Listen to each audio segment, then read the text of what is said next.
In 2023, an art history professor at Monash University in Melbourne called Rex Butler published a book that includes a collection of essays on the prolific Japanese designer Rei Kawakubo. The aim of the book is not to provide an overview of Rei's design history, but rather an analysis from each author that Rex invited on Rei Kawakubo's work. It can be an analysis of a collection, deep dive into Rei Kawakubo's design inspirations, or her impact in fashion. One of the articles was titled Rei Kawakubo and the Luxury of Freedom, written by Ulrich Bartal, head of Department of History in an art school in Jerusalem. Out of all the articles in the book, this was my favorite because of how informative and well written it is, and because of all the things the article opened my eyes to. The thesis of Ulrich Bartal's article focused on how Rei's design invites the consumer to be critical of the society and capitalist ideology, while challenging both modernism through innovative patterns and late consumer culture through offering new consumerist ideology. In the article, Ulrich Bartal mentioned Rei Kawakubo's ironic launch of her first perfume, where she put the perfume in plastic bags mimicking bags of urine and placed them around the Ritz Paris, which was the symbol of wealth for many. He also mentioned her out-of-the-box thinking from her guerrilla stores at venues that were not fashion centers, such as Reykjavik, Warsaw, or Beirut. All of the examples he mentioned supports his overall statement of how Rei Kawakubo is not only a massive design superforce, but her fusion between art, rebellion, fashion, and business is one of a kind. However, in this section titled Comme des Garçons and the 1968 movement is where things starts to get interesting.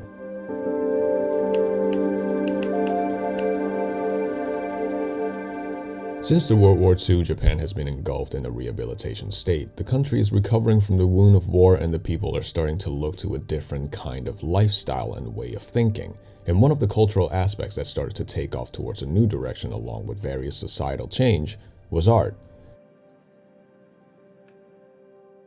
In another book titled Japanese Art After 1945, Scream Against the Sky, published in 1994, author Alexandra Monroe mentioned that after 1945, Japanese avant-garde art was emerging from devastation and it was beginning from absolute nothingness. Of course, we know that history and culture was still in the picture, but many people after the Second World War, as I mentioned previously, was desperately looking for a new way of thinking, and therefore a lot of art started to go quite the opposite way than what came before World War II. Ulrich Bartal in this article mentioned a few subversive art groups that was active between the 50s and 70s: Gutai, Jiken Kobo, High Red Center, and Monoha. These art groups protested against established art institutions, conventional standard of beauty, and the corporate mentality, employing unconventional materials and styles that challenged the rigid hierarchy of Japanese pre-modern and modern art and market forces. Bartal also pointed out that while these art movements are slowly blossoming in the background, what is happening in the foreground was multiple civil movements that call for the emancipation from all restrictive ideologies and organizations. Long story short, the youth of the country was calling for a change from traditional thoughts to something more open-minded that they think will serve the country better. Among all protests that was employed through the medium of art, Ulrich Bartal mentioned that many women artists addressed the issue of body politics through the medium of clothes,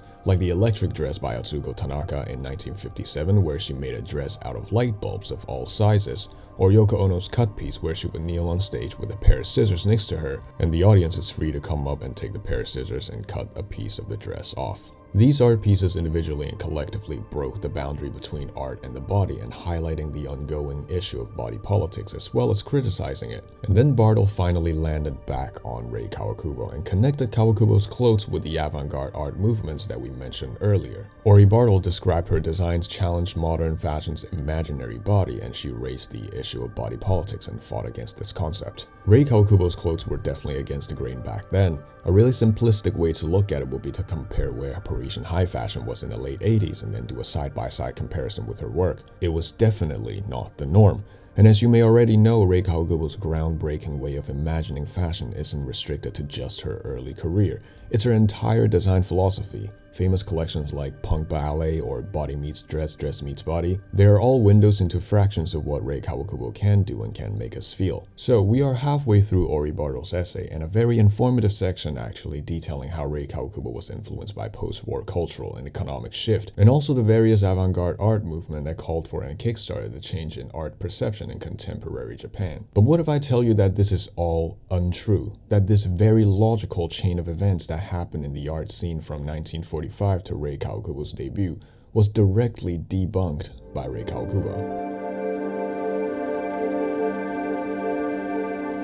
In an interview for System magazine in 2013, famous art curator Ulrich Obrist sat down with Rei Kawakubo for a conversation, with Rei Kawakubo's husband Adrian Joffe as interpreter. Literally at the start of the conversation, Ulrich Obrist said that, referring to when Rei Kawakubo first started her career, that it was an amazing period of time in Japan. There was experimental music, gutai, metabolism. You started in the late 1960s in this environment, and I was wondering how that environment inspired you. Rei Kawakubo answered through Adrian Joffe, Rei thinks that there's no relation.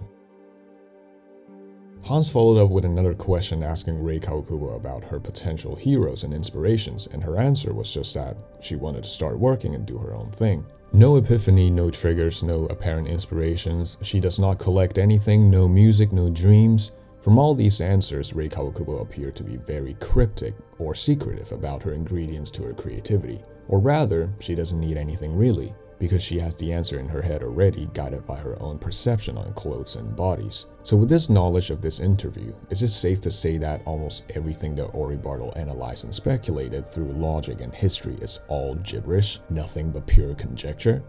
But a more important question to ask here is, does it matter if we are right about fashion, about art? Rei Kawakubo, being such an influential designer, have and will create different ways of interpretations from millions of people. There won't be one right way or wrong way to feel and experience her work, either in person or from afar. But does it matter if you're right or wrong about a designer's intention? From what Ori Bartal has laid out, the societal atmosphere that birthed these subversive art groups are indeed felt by the collective. Whether or not Rei Kawakubo was actually inspired by it and decided to be secretive, or was she indirectly affected but remained unknowing to it, or actually there wasn't any effect on her at all, has no actual value in reality, because Ori Bartal's interpretation brought us another point of view in understanding Rei Kawakubo's work, even if she directly denied it. In the age of social media, where more and more people's opinion and analyses on collections are being heard, a great number of people speak about collections and fashion from a place of fear of being wrong, and therefore their interpretation of various designers' work are largely based on show notes or designer interviews where they let us in on inspirations. The good thing about guided way of looking at fashion is that we know exactly what's going on, and it provides a level of clarity. But on the other side of it, it creates a uniform perspective on appreciating art, which can accidentally box people's minds in. The main point of this video isn't to actually discover Rei Kawakubo's secret inspiration, but rather use this as a case study to start the conversation of, is it bad to be wrong about fashion? Or an even better question to ask here is, just because the designer is denying a possible source of idea, does it mean that it is impossible for that idea to be influenced by the very thing that the designer is denying?